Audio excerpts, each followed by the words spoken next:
Alors, dans InDesign, je fais File, New, et je vois que j'ai le choix de faire un document ou un livre. Le livre, vous n'allez pas vous en occuper, parce que c'est pour les utilisateurs avancés de InDesign. Il s'agit de regrouper plusieurs documents InDesign en un seul pour faire un gros document. Typiquement, plusieurs chapitres, ça fait un livre. Mais ça suppose qu'on a déjà des documents qui sont créés par ailleurs. Donc ici, ce que vous choisissez, c'est File New Document. Alors ici, vous avez la boîte de création de nouveaux documents. Vous voyez que vous avez la possibilité de créer des documents pour l'impression, pour le web ou pour le mobile, ça veut dire smartphone, tablette. Donc InDesign est un logiciel qui, contrairement à ce qu'on pourrait croire, est extrêmement complet et complexe.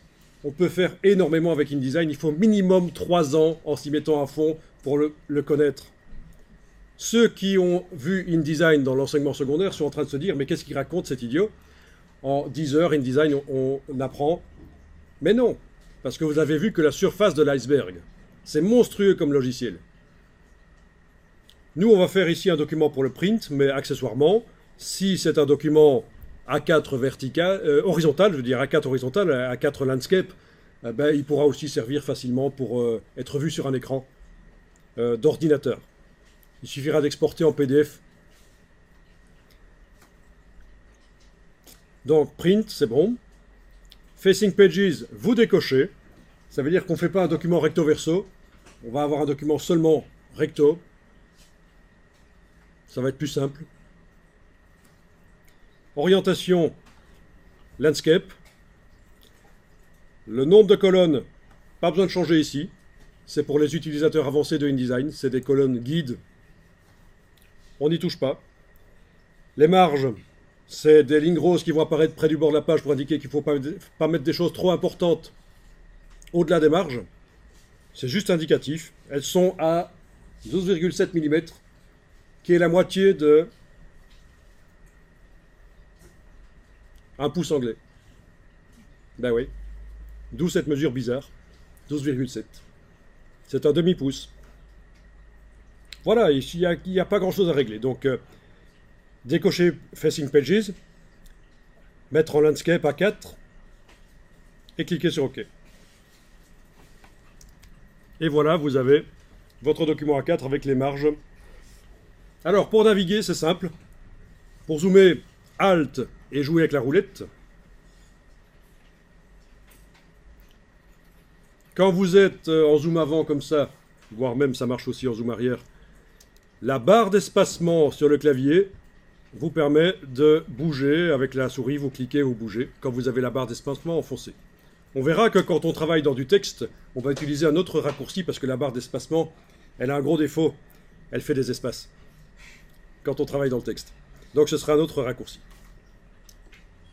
Ok, si la roulette de la souris est niquée, je ne sais pas ce qui s'est passé, c'est pas mon histoire, je ne veux pas savoir, mais si elle ne fonctionne pas, vous avez le raccourci, barre d'espacement, touche CTRL, cliquez, barre d'espacement, CTRL ALT, cliquez.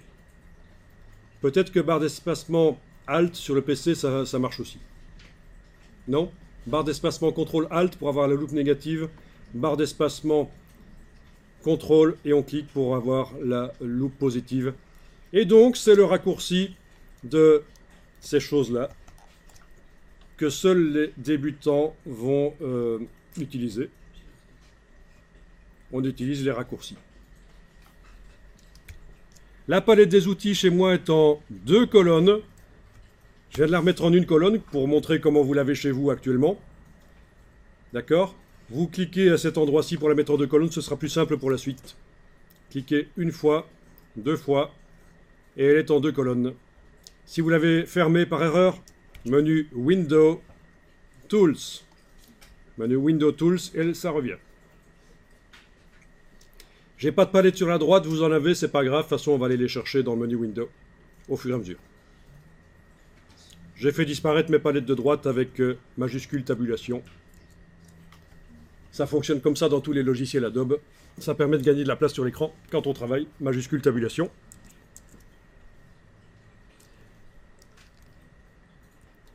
Et alors, on va enregistrer le document dans le dossier où se trouvent les images. Donc, File, Save As. le dossier où se trouvent les images qu'on vient d'aller chercher.